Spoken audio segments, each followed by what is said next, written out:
I'm gonna go ahead and call this meeting to order at 5:03 p.m. For the Bradford Island Restoration Advisory Board. We will start with roll call. Jordan, myself, I'm here. Christy?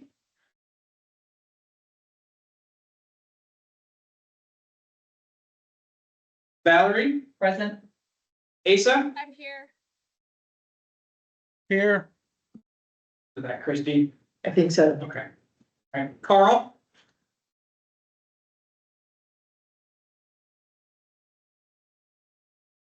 Kate? Here.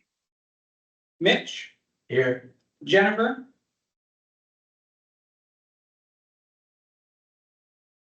Andrea? Pamela?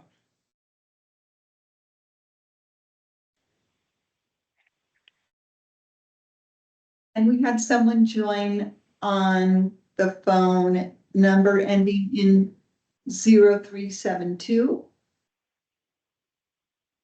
Oh, that's Todd Hudson with Oregon Health Authority. Can you hear me? Yes, what's your name again? I'm sorry. I'm Todd Hudson with Oregon Health Authority. I tried joining by Teams link and I got a weird error, so I'm joining by phone. Sorry about that. Okay, that happens with government. You can join on the web instead of the app, and that should help. Ah. Okay, I'll stay on the phone meeting and see if I can get that to work. Thank you. Was that enough for quorum? That's 1, 2, 6. That's the end. Okay, all right. Okay, we will jump right into RAB business. First, Real quick, before we move on to RAB business, I wanted to address, yeah. so I wanted to address one of our members since our last meeting has actually resigned, Rudy Solid, oh my God, I'm sorry, Solid Corey. So he just resigned due to taking on a new role and said it wouldn't allow him more time to participate on the RAB. So we're still soliciting new members online. We still have everything up on the website for anyone who's interested or eager to join the RAB. Thank you. Now we'll jump into RAB business. First, with the approval of the August 2024 minutes. I'll entertain a motion to approve.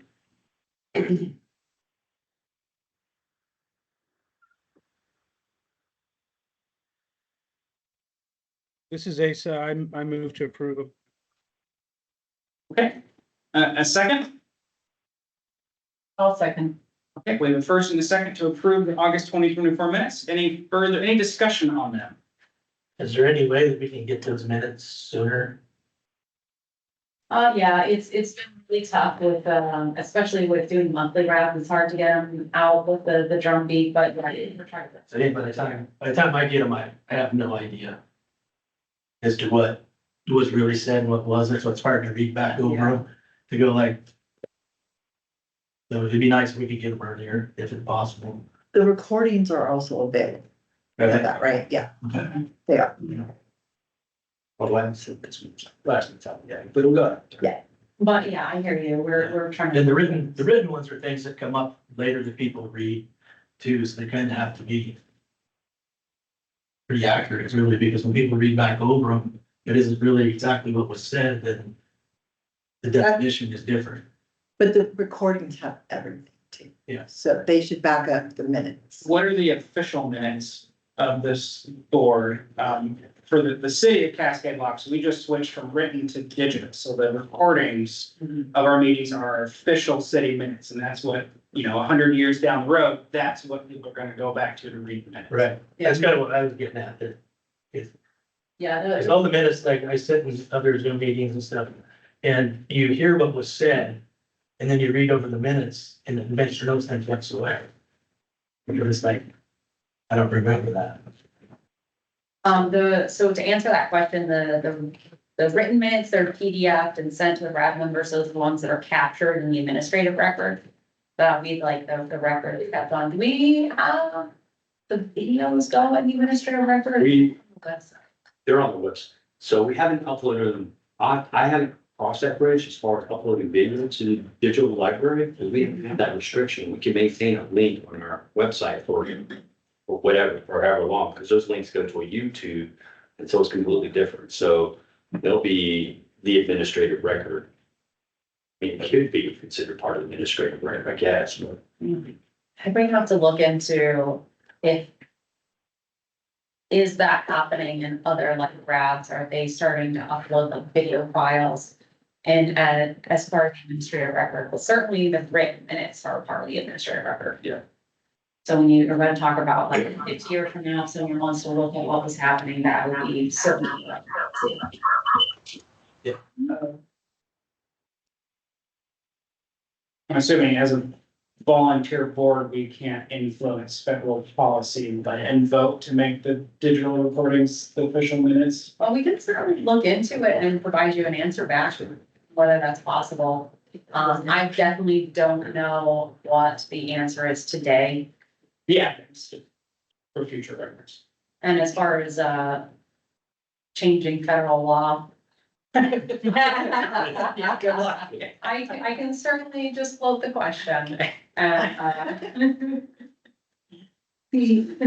Sometimes the intent of the law doesn't keep up with the technology, and court reporters are kind of falling in that category too. Any further discussion on these minutes? So Lisa or Kelly, can we report an action to you? Yes. To ask that question, Charlie, the goals of that? Yes. I'm not hearing anything else. I'll go ahead and call for a vote. All those in favor say aye. Aye. Aye. Aye. Aye. Aye. All those against, say nay. All right, motion passes. EPA, FFA public comments. Yeah, I believe we have Rich Francis online. Rich, could you talk to the public comments? Sure. Thank you for asking. Well, we did post the public comments in the raw form online. We did have some reductions there.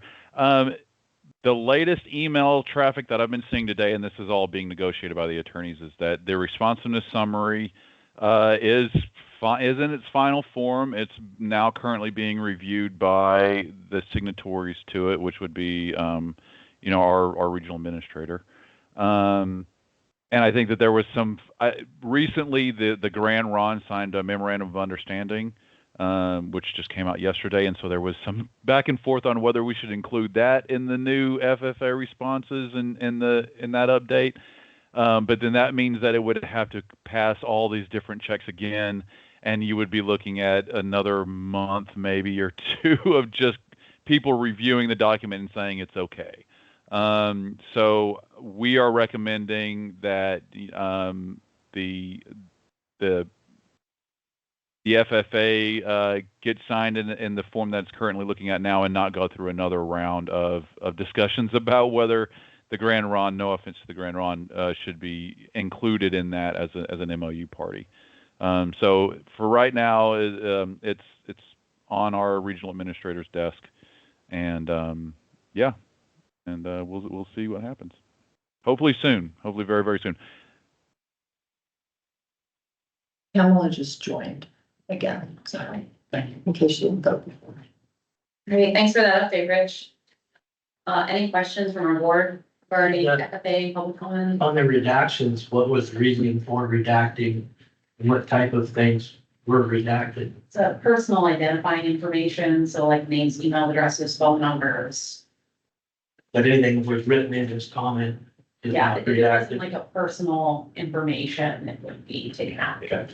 It's really, yeah, I think there was a couple of Gmail addresses in there. So when we post things online, it goes through about 3 different layers of checks, and one of them is for personal emails and things like that. So I would just say, if anyone here is using a Gmail account and you give a document to EPA and we post it on the website, that email account shouldn't be shared by us. shouldn't be. But we are all human, things go through.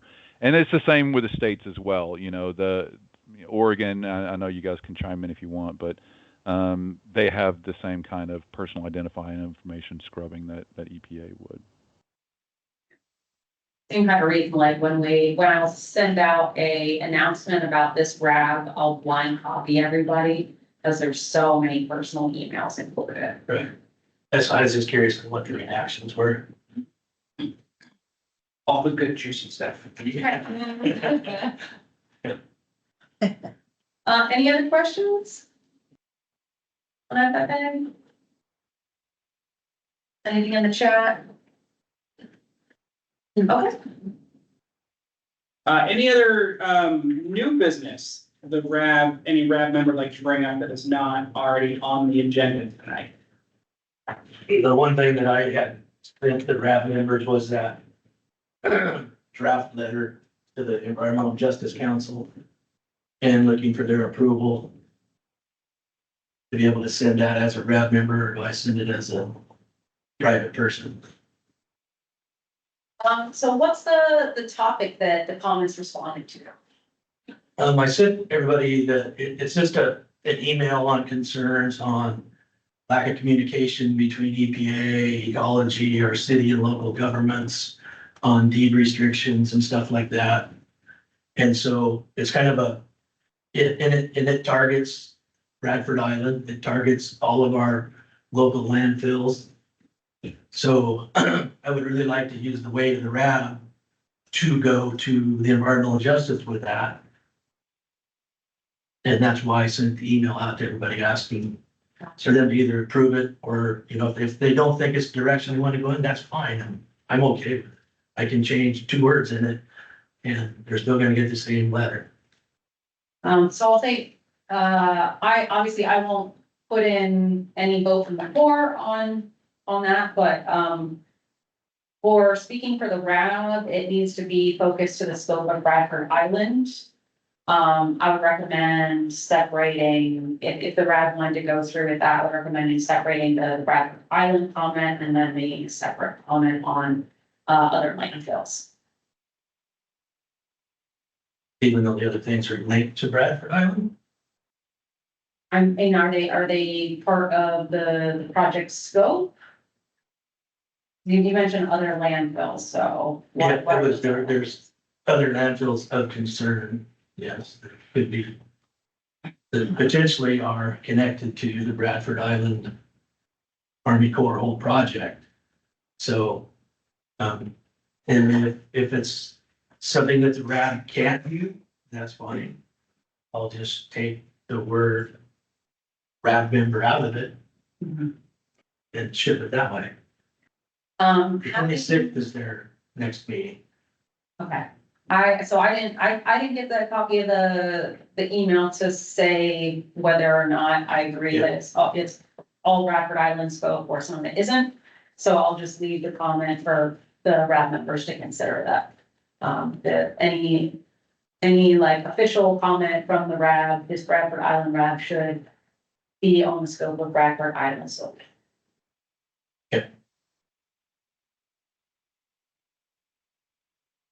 That being said, I'd still like to hear what they think. Yeah, absolutely. So are we saying it's that things from Bradford Island historically have been dumped at like upland landfills within Skamania County? I'm trying to understand the problem.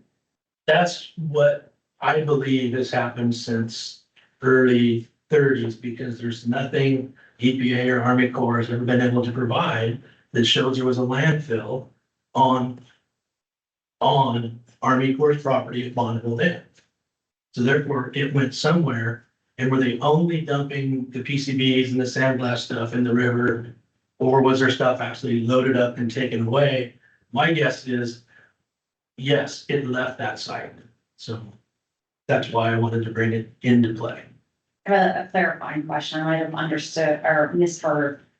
Is the question whether the Corps took waste to landfills outside Corps property, or is it the question whether the Corps had a landfill on Bonneville property? It's both actually, because I've asked for aerial photos. I've looked all over the place and I can find nothing in aerial photos that shows on that dam project that there's any place possible to have a landfill for 30 years. Well, So it obviously left there until they had the construction at Hamilton Island, which absorbed a tremendous amount of stuff. But before that project in the 20s, when that dam started, it either went to Cascade Locks, Corbett, or Stevenson. I mean, it's the nearest place it could have landed. so we might be talking past each other a little bit, but I want to make sure we have the understanding that there is the landfill as part of the northeastern tip of Bradford Island that is part of the project currently. Hamilton Island was another area. Right, and the tip of Bradford Island is a very, very small area. And it would have been very hard to do anything below the water level of the river because it would have just surged inside of it. So there's obviously anything that was a landfill there was above water level. Nothing below water level would have been really tough to get. Okay, just want to make sure we didn't have a misunderstanding that we had identified that landfill as part of this. Right. As for other landfills, I think we've talked a few times before, and I think, Rich Francis has talked on this a few times at the RAB, that we don't have any documentation of going to like Skamanian landfill or Stevenson or others. But there's also an issue of, depending on what era we're talking about, records wouldn't necessarily have been kept about that. But that's not to say if there isn't other, like, if there are, folks in the community that want to get interviewed about, they have knowledge of that, you know, we can certainly take interviews, stuff like that. Well, it's So we something have that, to have some sort of red to pull on. correct, and that's kind of the reasoning that I was contacting these people, is because they actually have avenues that we can use for doing research, for mitigation, monitoring, type of stuff. They have avenues that we can use to go to these places, these outlying landfills, and test to see if there's contaminants that possibly could be tied to the Bradford Island, Bonneville Dam, the whole Army Corps project being dumped outside of there. And I truly believe that it's almost impossible to not have all material off of that project. Unless they dumped it in the Columbia River. That's the only alternative they have. So that's why I'm asking to go to these guys, the Environmental Justice Council, because they do have those avenues. They do have the ability to be able to get funding to do these things, because the county and the cities, they don't have the funding to do it. So, like I said, I mean, if it's something that, because the RAB is what it is, that I can't use that as leverage to go to them, then that's fine. I'll do it as Mitch Patton and go through it that way. But it'd just be nice to have the support of the RAB. If they at all believe anything that I'm saying, is that the possibility of all that trash from that project for 30 years staying on site is an impossibility. I would add that, I mean, I think there is a chance that things left the site, but based on what happened on the site historically, I would probably suggest that it's on the site or very nearby. So in my mind, I could see the expansion of looking for other landfills, but like I said, it could have gone to Stevenson. My guess is it's somewhere near the site. Not necessarily what would be identified at this time, but I wouldn't be surprised if there were other, that if it does expand. I think that's reasonable. Hi, it's Rich Francis, EPA. You know, I just want to point out that Hamilton Island itself, the area of Hamilton Island, that's you know, rung by a road, is larger than Bradford Island itself. It's almost twice the size and almost twice the landmass of Bradford Island proper, and larger than a lot of landfills that I've seen in my RCRA days. So I would say that there is enough space in Hamilton Island landfill to to put the construction debris from demolition of North Bonneville, the old North Bonneville. In my estimation, it would be reasonable to say that.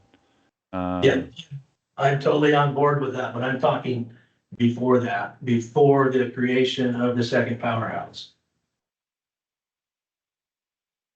Hamilton Island was not used as a dump site prior to the second powerhouse.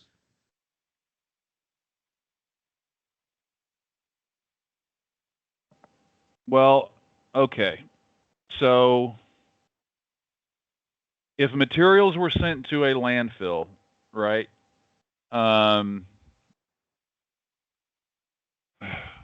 This is kind of a nightmare scenario, right? The whole thing is. Well, because you're basically saying that the Army Corps should pay to dig up an entire landfill or three. No. Because they could have been disposing stuff in that landfill prior to the second second powerhouse being built. I don't know if I could do that. I don't know if I could order the Army to do that. Well, it's tricky. You know, I have to really talk to my people about this because we all kind of know about Hamilton Island and how it's possible that could be the case. But if it's a landfill, if it is a landfill and then you bring some stuff to the landfill, that landfill is then responsible for that material, right? They have a screening criteria that says that you can or cannot. Now, if you want to say during the second powerhouse during the second powerhouse generation, whenever they destroyed Northern Bonneville and they demoed it, they went to Stevenson landfill and said, oh, well, can we dump here? And Stevenson landfill said, no, that stuff is too harmful to be put into our landfill. You're not allowed to do it. That would be a clear indication that they took it to Hamilton Island where there weren't any of those controls in place. But I would assume, and I would have to assume, that if they took any material to any landfill, that landfill would look at it and go, okay, you can or cannot. It passes some type of criteria, or it is allowed to be in here, right? And that includes, pre-CERCLA, pre-RCRA landfills. So if the Army Corps took stuff to an old landfill and dumped it in that old landfill, that landfill then becomes the owner of that waste. So it would be up to the municipalities of that landfill or the state itself to identify and clean that up.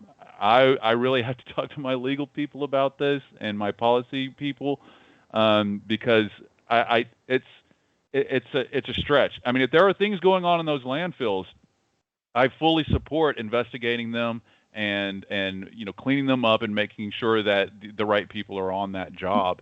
But the ability to tie it back to waste generation at a Superfund site 60, 70, 80 years ago and make that Superfund site liable for what's going on in that landfill is problematic. And it's not like we're having a Valley of the Drum situations where it's just some guy that owns some land and says, yeah, you can come on and dump all this stuff on my land. These were municipal landfills, so they did take ownership of that waste whenever they put it in and whenever they covered it and buried it and closed it, right? Those things had to be closed, and there had to be some criteria for them to close those landfills too. But if there's stuff going on there, I fully support, EPA has grants for communities to look at those areas, to do some monitoring wells and to look at what's impacting rivers and things like that. I fully support that. I just don't know if I can tie that kind of stuff back to Bradford Island. And I guess the one thing I want to make clear is I'm not looking for liability of anyone right now. I'm looking for the money and the ability to start doing these monitoring and the stuff in these landfills. And maybe at the same time, as this is being done, all of a sudden you have these high levels of PCBs. You're probably still Army Corps is not gonna be liable to clean it up. But at least now we have a target in there that we need to really address and figure out, rather than doing what our county has done. I don't know what the other counties are doing, but I know What our county does is they turn their back on it and do absolutely nothing. So if I could use the RAB as part of my weight going to the Environmental Justice Council saying, hey, you know, the people on the RAB, we're here to try to clean up and monitor the Bradford Island cleanup, and we also feel that possibly these other sites could have got contamination from it, and they need to be addressed. And that's where I'm going with it. I'm not pointing the finger at nobody. Yeah, okay, so I don't, you know, I don't want to belay the point here, but when you said you need the money to do the investigation, that's liability. That's the L in CERCLA, right? Because who's liable is who pays for it ultimately. And so we can't make a party liable based on an assumption that something was done wrong in the past, right? So there is grant money to investigate. There is EPA grant money. I'm not trying to close the door here on investigating these landfills, okay? Not at all. There is EPA grant money to do these investigations and to look at these impacts and see if these things were properly closed and things like that. You know, there is that. But when we talk about the Bradford Island cleanup and things like that, when you talk about, you know, pointing the finger at one thing or another, that's liability. And when you're going in to investigate a closed landfill, you can't use that liability. It basically has to be that landfill there's some leak or there's some release from that landfill to the environment that causes such an impact that it requires a great cleanup. And then you look at that and you said, okay, well, first and foremost, the landowners of that landfill are liable. Secondly, it's the people that contributed to it. But you would have to be on the other side of the investigation into that landfill before you could even say that it was one party or another's contamination, right? You can't just go in saying we think that these PCBs were from the Army Corps. We just can't do that. You know, we have to identify that there's an impact and that there's a certain amount of risk there, and then you determine the liability and stuff like that, right? So Hamilton Island is easy, relatively easy, you know.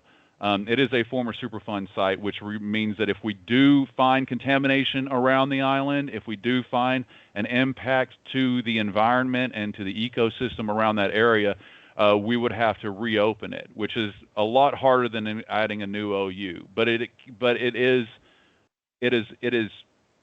more likely that stuff is in Hamilton Island from Army Corps than stuff being in Stevenson landfill from Army Corps, or that the stuff that the Army Corps put in Stevenson landfill is what's causing the impact to the environment from that landfill, as opposed to everything else that would also be in that landfill, right? It's not just Stevenson landfill wasn't just, you know, the Army Corps' dumping ground, if at all. It was everybody else's too. So you would have to put liability on hundreds of different people that contributed to that landfill.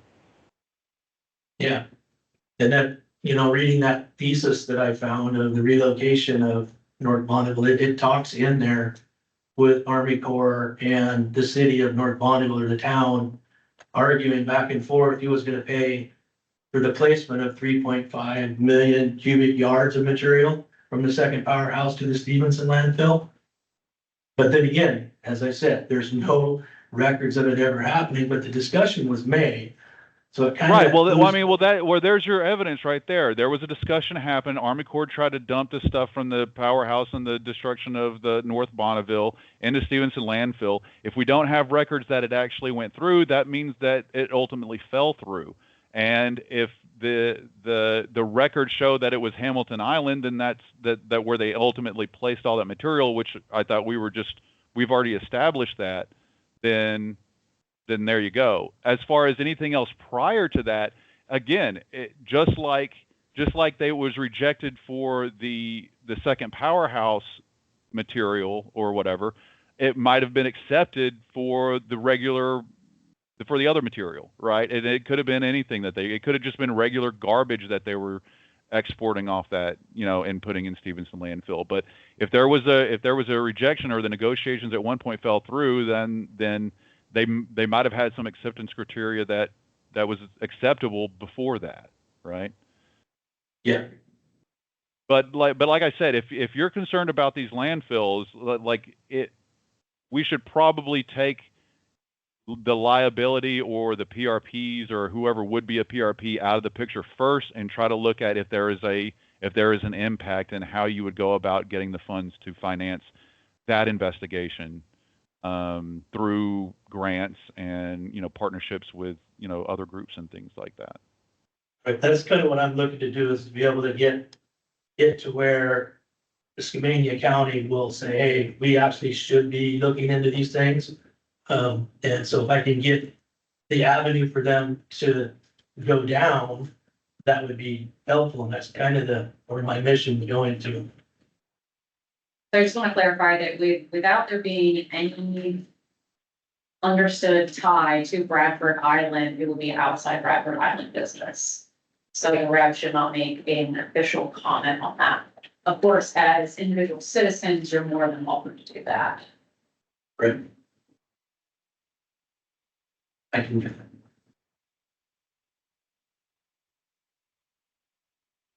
Always healthy discussion. Thank you, everybody. Any other new business RAB members like to bring up for tonight's discussion? Not business, but as far as attendance, we have one phone caller ending in 6362. And I think that's not Paul, is it? No, it's Jeff Matson, Portland District Office of Counsel. Thanks for being here, Jeff. All right, not hearing any, we will move on to the next item on the agenda, which is federal facility agreement status. We actually covered all of that within the old business. We kind of talked both public comment and federal facility status. Was there anything to add on that, Rich? From our earlier discussion? No, I don't have anything. Thank you. Thank you. All right, we'll move down the list. USACE Bradford Island project updates. Great. Okay, everybody, let's go ahead and jump right in with the upland operable units.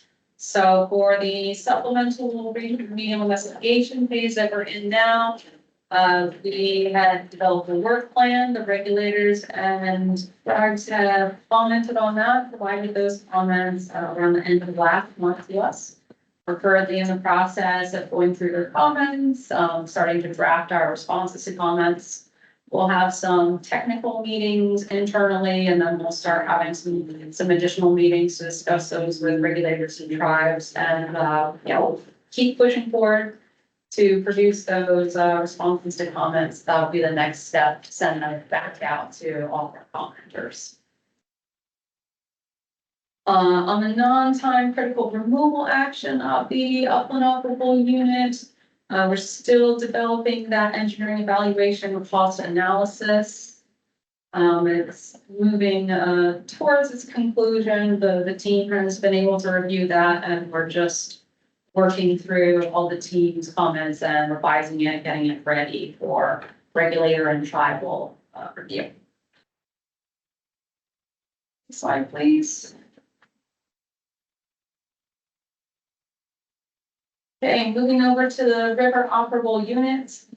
So phase one is a supplemental remedial investigation. We are currently planning the next mobilization on October 2024. No changes here. We're still going to be retrieving some sediment traps that have been out in the field, collecting the spillway flows data. And we'll be putting out some new current meters and some new sediment traps. Oh, excuse me, to get the previous one was that we've been collecting is the spillway open conditions. Sorry, folks, I spoke incorrectly there. Our next sediment traps and current meters will be collecting data for when the spillways close. Those will be going out in October, and then we'll be picking up current meters maybe about a month later, give or take, and about 3 months later for picking up those sediment traps. On phase two side, we did get the initial data from phase one in, those validated results. So the bulk of that information is surface sediment samples. sampling around the north side of Bradford out into the spillway area, Fort Bay area. So that's the results that we got in, and now we're developing the next phase of the work plan, incorporating those phase 1 results. Any questions regarding upland or river operable unit? What they find in the results. I don't have that info right off the top of my head. But you know, the big tester that folks are looking for is PCBs. Are those reports available to the public? As of this moment, no, we don't have them available to the public, but they'll be incorporated into the supplemental remedial investigation report, and that'll be available to the public. When will that be When will- available? Yeah, so that'll be, no worries, folks. That'll be at the conclusion of the phase 2. So we collect all the data in phase 2, put together the findings, and then they make recommendations for the next phase, and that all gets captured in the same report. So that'll be next year? Will I don't RAB schedule. members get it? Who? I'm sorry, will RAB members get it before the public, or just that's when everyone will get it? Man, y'all are really exercising my memory. I'd like to let see them, me- that's why I'm asking. No worries. Okay, so let me take 2 quick questions away because I don't have those at the top of my memory. Apologies for that. So the first question was, when do we expect to have the supplemental remedial investigation for River OU available for public review? And then the other question was, would the RAB get it first? I believe we'll be talking about it at the RAB first. I don't recall if that's one of the documents that is typically put out for public, like, review. There's a couple documents within surplus specifically that get public review before they're finalized. I don't recall if remedial investigation was one of those. So I'll have to come back and answer that one as well. Great, thank you. This is Kate. I just had a kind of a tangential question. Do you, Megan, are you aware of any studies by the Army Corps to do additional fish tissue sampling, either that has been done since the initial samples that led to the do not eat advisory, or if there's any plans to have that done? Not by the Army Corps, no. I am aware that Washington State is doing some fish tissue sampling this, I believe it's fall and winter of, fish downriver from the dam. Okay. If we Yes, have, that is correct. yeah, I was about to say, if we have Chris on the phone, she might be able to speak to that more. And Rich has his hand up. Oh, yeah, please go ahead, Rich.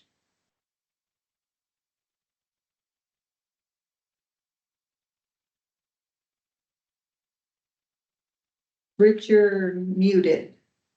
Sorry about that. Yeah, I actually have the OU2 phase 1 data. I can briefly talk about it if you like. Sure. In general terms, I guess. So That'd be great. there are we don't have any established cleanup levels here. So if I was to relate this to a similar site, would be Portland Harbor, where we do have cleanup levels. And the cleanup level is 5 parts per billion. So, and the action level out there is about 200 parts per billion. So looking at the phase 1 data for total PCBs, and this is just PCBs, mind you, I haven't done any analysis on the other ones.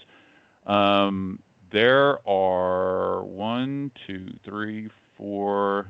There are 1, 2, 3, 4. There's about 7 or 8. 7 or 8 samples that exceed the cleanup level for what would be the cleanup level in PCBs, which is 5 parts per billion. Actually, is it more than 7 or 8? It doesn't give the actual amount. And No, sorry. There's 10 or 11 of them actually. Yeah. So, and they're very. Generally, I think there was one of them that was 350 parts per billion, which is about 150 parts per billion over Portland Harbor's action level. But many of them were in the very, very low ranges, less than 5 parts per billion. A majority of the samples were actually less than 5 parts per billion, which actually kind of tracks because remember, this is a surface sample that was taken before the spillway was open, so summertime, springtime. And so recall, right, the dynamics of the river. Whenever the spillway, the central spillway is up, it creates this kind of swirling pattern that creates a depositional area. And then whenever the spillway opens up, it becomes the water flows through, and whatever's usually left on top usually gets scoured off the top. At least that's the assumption. I would love to see bathymetric surveys before and after the spillway are open. But we can assume that most of the sediment that they collected on top was probably kind of fresh sediment that had been depositing there over the previous year. And these hot spots that we're seeing, maybe outliers, maybe not, but we're not seeing the kind of widespread contamination that we are expecting to see once we get down into the subsurface, which is where the real information that I'm looking forward to seeing is. But this does give a pretty good indication of what we would be seeing traveling downstream and in parts settling in those areas downstream that we'll be investigating later.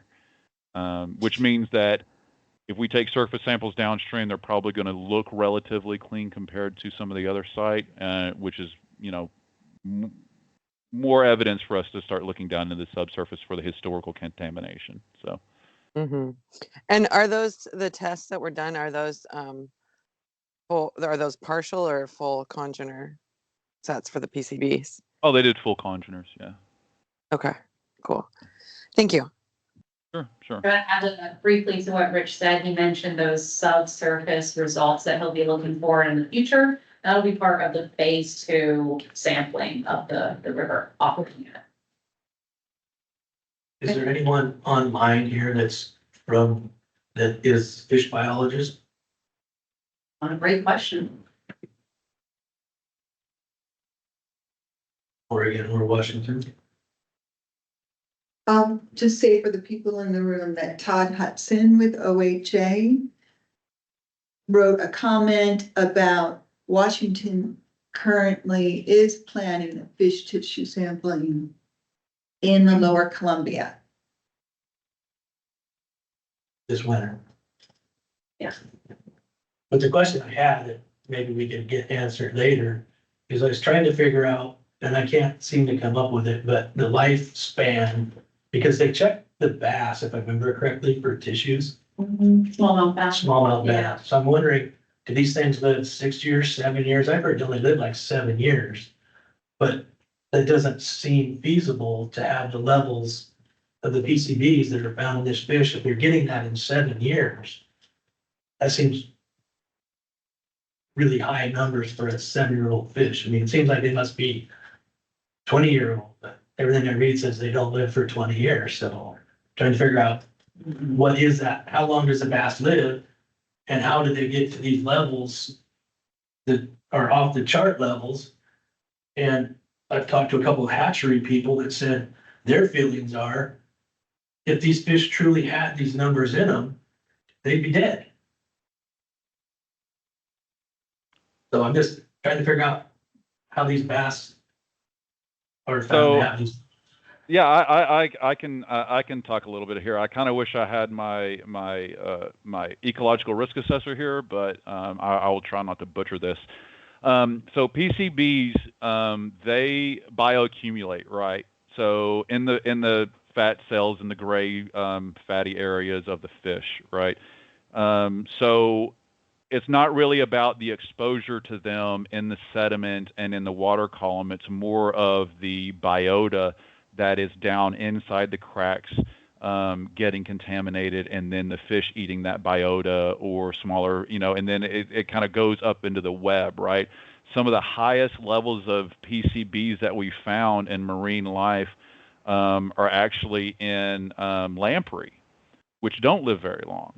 But lamprey, when they go out into the ocean, are parasites to sharks, and sharks eat everything in the ocean. And so they actually have the highest accumulation of PCBs, as far as we know. And I don't know if anyone's tested any whale fat for PCBs, but so what happens is the lampreys will attach themselves to the sharks, and then that's how they'll get their contamination from PCBs. And then that's whenever they travel up. That's why it's hard to say.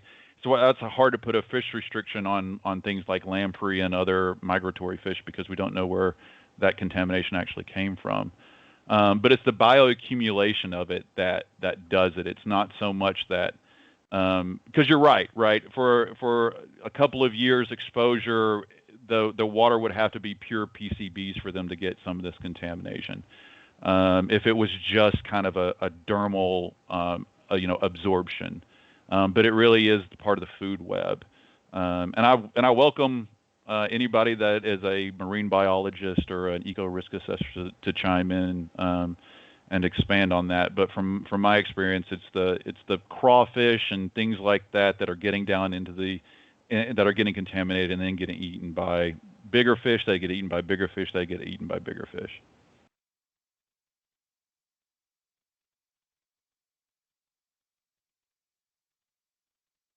And Valerie has her hand So up. I just kind of wanted, I've been on this project for only. Valerie, somehow you sound really muted. Can you turn your volume up? Okay.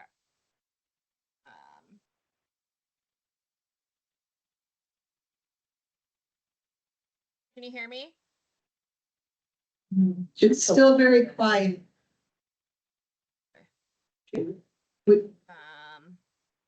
I don't know about the people, Does this what they work can. better? Are people online Just able to change hear the her setting. okay? No, I'm not able to hear her. It's really quiet. It's very low. Okay. I'll just ask it later. Okay, type it in the chat. Or Valerie, if it's easier to send an email, I can include it in post meeting notes.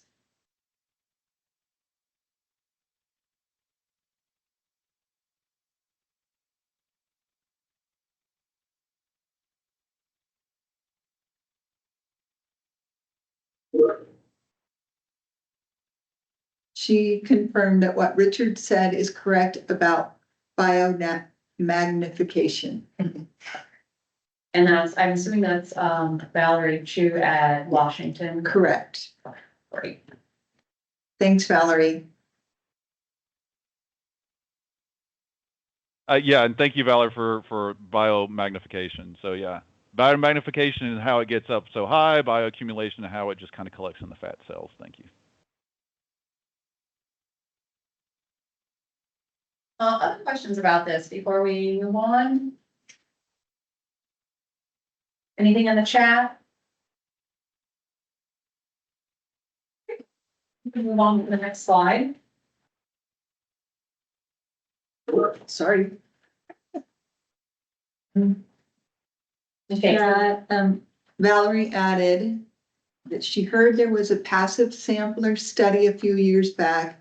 The data got thrown out for some reason. Is there a follow-up study that could be planned? Passive sampler. We can add this to the notes and then. Yeah, I can look into it. Valerie, if you have any other additional information, could you either throw that in the chat or email me? That might help a little bit. Hey, this is Rich Francis. I think that passive sampling event, there were some issues with the current picking up the sampling, because I think it's like a sticky material or something. And so the current was picking that stuff up and rolling it together, and it was preventing it from being a viable data set. I think that was the reason. I'm all for passive sampling too, by the way.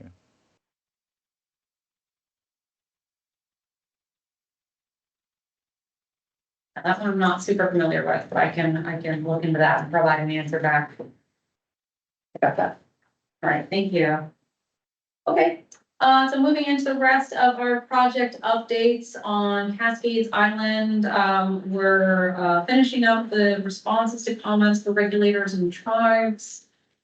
For the site management plan, we're wrapping up responding to comments from regulators and tribes on that one as well. So we should have responses to comments back fairly soon on site management plan. We are prioritizing that above Cascades Island. So Cascades Island will take just a little more time on that preliminary assessment. On the community involvement plan, we're actually very close to having the responses to comment back.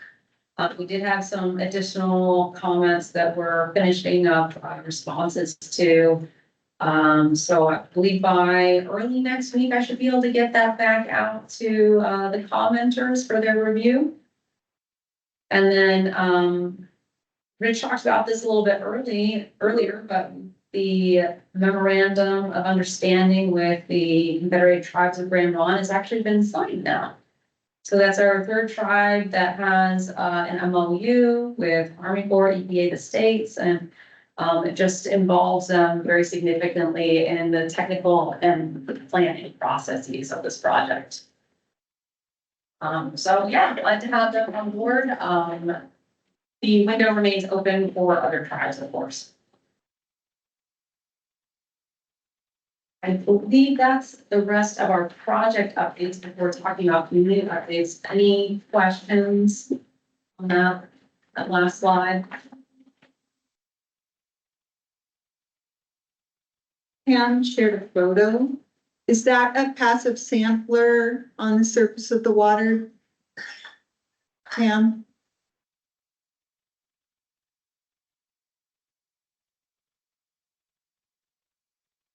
Sorry, navigating the phone. Sorry. Yeah. Yeah, I was gonna type a message with it. I just wanted to show that there were people fishing out there last weekend, right in front of Bradford Island in the prime water area. And I didn't see any signs posted locally about fish anywhere so far. Just wanted to bring that up. I was bringing it up in chat, so it'd just be appropriate in timing whenever you found it. But yeah. Yep, now it's that's fine. actually great timing. Our next slide is talking about community involvement updates, and that includes the signage of resident fish advisory. So first, update to share that our poster displays are on order now. So we'll be getting the posters for the when I say community centers, not community centers, the visitor centers, thank you. So those posters for the new visitor centers are getting printed. We're getting the actual sign stands ordered. On the resident fish advisory side of things, we have completed our paper print materials. So those have gone out to, so we have them out to Oregon Health Authority and Multnomah Health Authority. I'm working on shipping Washington's to them. And we also have a number of those in our visitor centers now at Bonneville. So folks can go ahead and see those in advance of the poster displays going up. The bigger question is those larger fish advisory signs. So there's some old ones up. There's a couple around core property, including on Bradford Island. There's one, I believe there's one on Goose Island. There's one at 2 treaty access fishing sites. And I think the other one is, I want to say either Boat Rock or Picture Rock. Those are out-of-date signs. We have those on order now being produced. We're looking to get those shipped out around the end of the month. Additionally, OHA in Washington had ordered some larger signs and like a either like plastic coated for the outdoors or like aluminum composite material. So a couple different styles that we have on order depending on what people were looking for, but they're basically meant to be bigger outdoor signs. I know on Oregon Health Authority's side that they had worked with a lot of private property owners on putting those signs up, and a lot of those are like handshake agreements, you know, folks that were just willing to do this. So they'll have to, I know once they get them, they'll have to be reaching out to kind of just try to make sure that willingness is still there. I'm not exactly sure what Washington's process was, but I imagine it's pretty similar. But both of those groups are looking to put more outdoor signs up.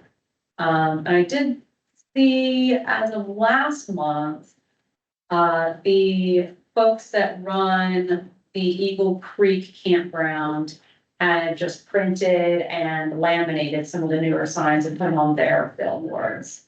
But over time, there's gonna be more getting up there now that we are getting the outdoor style signs printed.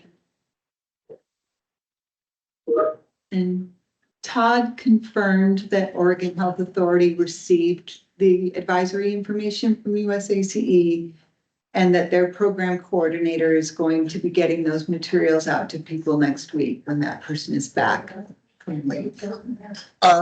Just to clarify real quick, Dana Crosby's our program coordinator, and what I meant to say, she's next week she's returning from vacation. She's been in charge of that, and I'm not quite sure what her timeline is on that, but we have received the materials, and obviously the next step is get them to people who want them in places where they'll be seen.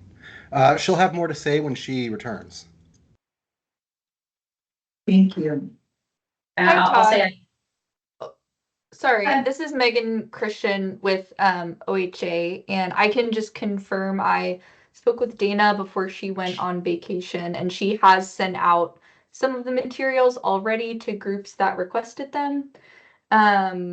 And she's planning on doing another round of sending out materials and outreach when she gets back from her vacation. yeah, Oregon Health Authority had a very large order that we provided. So I'm sure it's gonna be a bit of an iterative process for them to reach out to different partners and other interested parties. I imagine it's gonna be very similar for both Multnomah and Washington. Literally like thousands of these posters have been printed out at this point. And Kate Murphy from River Keepers confirmed that they have received materials from OHA. So thanks, Kate. And then, So who can put this stuff out on the Washington side? Doesn't seem like we're getting much out on our side of the river. so we've been in contact with Emerson Christie is our main point of contact who's been organizing that. We do still have to get Emerson back that stuff I'm working on putting together and shipping now.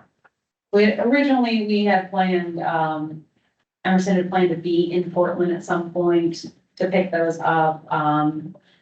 We weren't able to work out schedules on that, and so we have about facing to ship Can them. volunteers put them up, or does it have to be? Let's order any type of deal. These are available online. If volunteers wanted to print them and put them up, or if they wanted to request them from Washington, put them up, they'd be more than welcome. Or I won't say Washington's more than willing to give them to you. Folks are more than welcome to, you know, put those materials up. They're freely available. I wouldn't mind having it. I do have some other batch of test print that I can even give you some today of the, Are they outdoor kind? so Are they outdoor kind? these are the paper ones I have. Excellent. Oops. Any other questions on community involvement updates?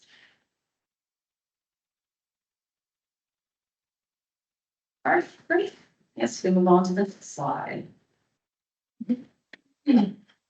So at the last meeting, we decided to move to a every other month meeting moving forward. And I think also possibly virtual only depending on the weather. I think, the Corps was gonna check the weather roughly a week before the meeting to make a decision. Is that correct? Yeah. Like, yeah. I guess I'll add just to be safe, or is the board still comfortable with that method going forward? Not that I want to keep changing it, but just to be safe. I'll add for last year, when we hit the winter months, we decided to preemptively go online only. I think we started in December and then kept that going through March. I could be misremembering. Sounds right. So we can definitely, we have a bullet on here about determining virtual only months. If we want to do that again, we can do a vote on that. We can also leave it for next month if people want to think about it. It sounds like a better idea to me because winter is not a good time to be trying to plan a meeting and then you know it's gonna storm at that time and then you did all that planning and the meeting can't be had. So it just seems more logical to do the through Zoom. Pretty sure the second Tuesday of January last year, or I guess this year, 84 was closed, so. So I mean, it I doesn't, say just do that virtual right now. I don't see the point. Okay. We know we're gonna have 5 feet of snow by then. yeah, or another ice storm. Ice storm or something. Yeah. It's just, that's the time. Yeah. It sounds like the best idea to me. Yeah. Does someone want to go ahead and put a motion forward on that? I would motion to, yes, do that. Which month specifically? You said last year you went December to March I think so. Other members are and because welcome to correct me on that if they know. we're not, our last vote, October's out anyhow, correct, for no meeting at all. Yeah. So then we would have one here in November. And then December, January, February, and March would be virtual. And then after March, hopefully, we would have more things to discuss and it would give time to actually get some of these studies done and by then have things to actually worry about driving up here for. So that's what I would motion to do is that December, January, February, March. So does that mean monthly meetings? So I think we're talking about any meeting that occurs in those. So if we had an ad hoc, for example, if we said, if the board came back and suggested an ad hoc in February, we'd be doing that for. Yeah. Okay, so the motion is December, January, February, March, online only. Yeah. Thank you. I'll second that. Okay, great. All in favor? Aye. Aye. Aye. Aye. Hi. Any opposed? Ace's hand is up. Asa, did you have a comment? No, actually, I raised my hand back when we were talking about the signs. I was just gonna ask about the aluminum signs for some of the boat launches in Skamania, but Yeah, I okay. can list that later. Thanks. No worries. So I'll pause real quick. Motion passes. Thank you all. Asa, let's please go back to your question.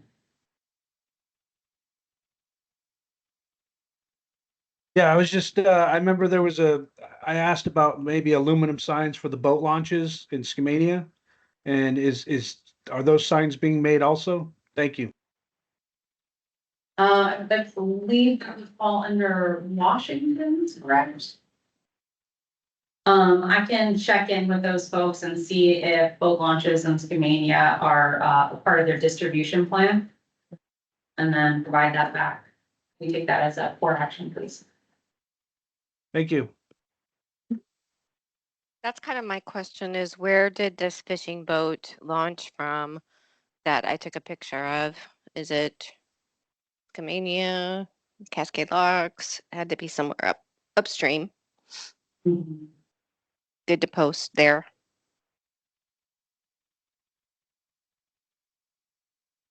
I can definitely pass the comment along to our partners at the health departments.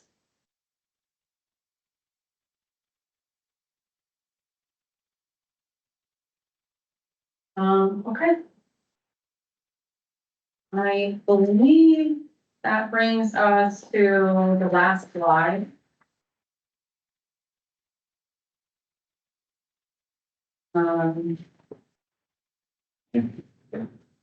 We kind of touched on this in the new business discussion. Was there any other discussion RAB members would like to bring up at this time?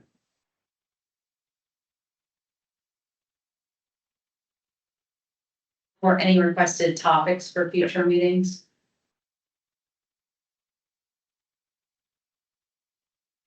I'd like to know the lifespan of a bass. I've looked it up on the internet and I don't find anything that tells me, you think it would be pretty straightforward, but I can't see it. Yeah, this is Asa. Are we gonna still get a presentation from the Cascade Transmission Project? Thank you. Cascades Transmissions Project. You know what? I do owe some information on that, and we have had a meeting with those folks. I will have to go back and collect my meeting notes from there. I can't remember enough of that meeting off the top of my head to speak smartly to it now. So let me take an action to provide a brief out from that. My recollection from the meeting is where they were, we didn't see any immediate interactions between the two projects. I don't remember what else we came to the conclusion on though. So let me take the action to come back with that info. Apologies for that. Should have actually had that ready for this meeting. Thank you. And thanks for the reminder. Yeah, it doesn't seem improbable that they could determine that it wouldn't have an effect since the nature and extent hasn't been yet determined. Yeah. So yeah, that I'm also interested in that. Thanks. I can speak Yeah, a this is little bit. Asa. I can speak. Oh, sorry, Asa, go ahead. Oh, no, I was just gonna concur with what Kate was saying, because it seems like once these energy programs go back up to FSEC at state, they become like a black hole until they have to re-engage the community again. Thank you.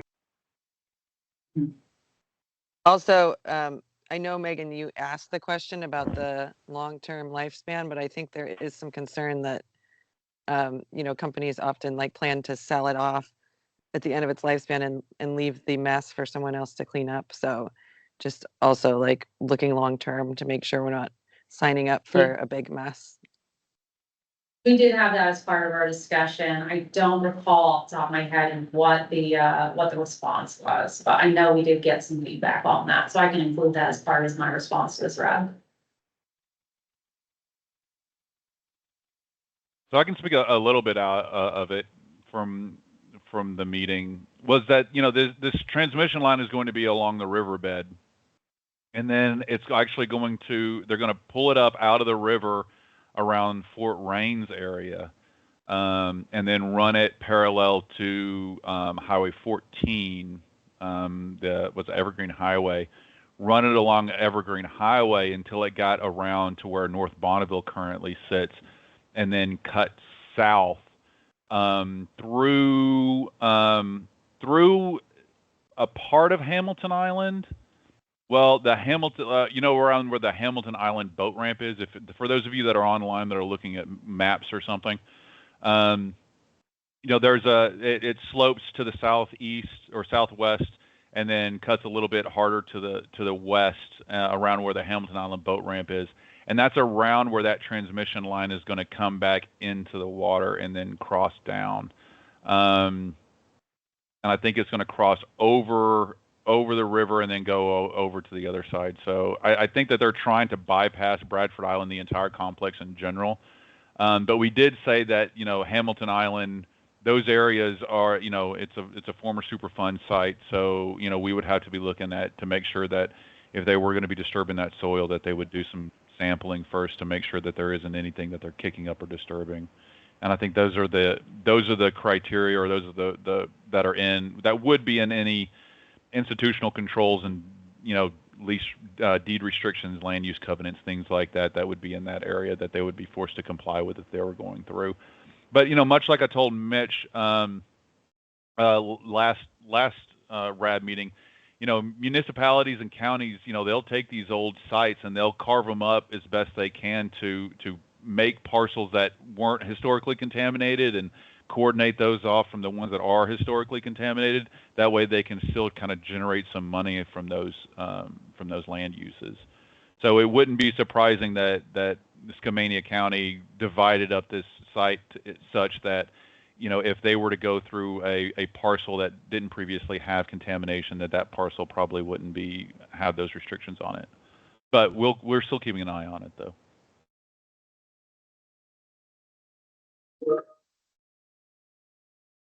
Yeah, I can say from Skamania County's point of view is that we are not involved in the land use decisions on this. This is all being decided at the state, federal energy, the state energy facility level, at the governor level.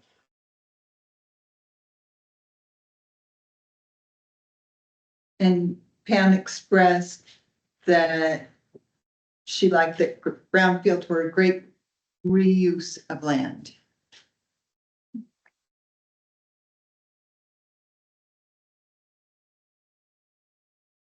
Any other RAB discussion?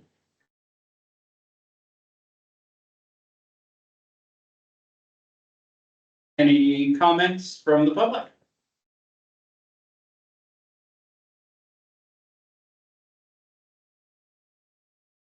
All right, not hearing any, I think we've reached the end of the meeting and I will entertain a motion to adjourn. Motion to adjourn. Have a second? This is I'll second. I'll second. Okay. All right, we have a motion and a second to adjourn. All those in favor say aye. Aye. Aye. All right, sound unanimous? Motion, meeting adjourned at 6:14. Thank you, everybody. That's all. Thank you. I don't remember if I've been in touch with a fish biologist recently. I personally don't think they I've live not, there. I've not known specifically a fish biologist that's been on a project. I feel like someone involved in the project talked to one on the phones recently. Yeah, I just, as much as they multiply and, private ponds and stuff, I have a hard time believing they're as long as certain fish that would reproduce at the rate that they do. But one never knows, they ask. As a fish, what else is there? Jump out of the water, catch bugs. Reproduce. Folks that are working on that, the Washington State fish. That are gonna step in this. Lydia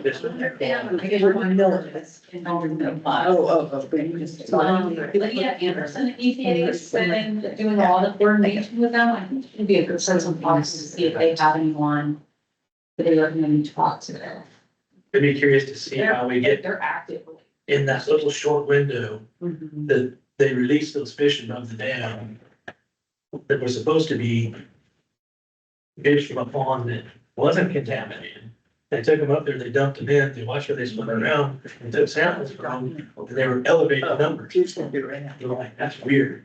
Thank you. Have a good night. Night. Good See you guys night. later. Thanks. Anytime. Thank you.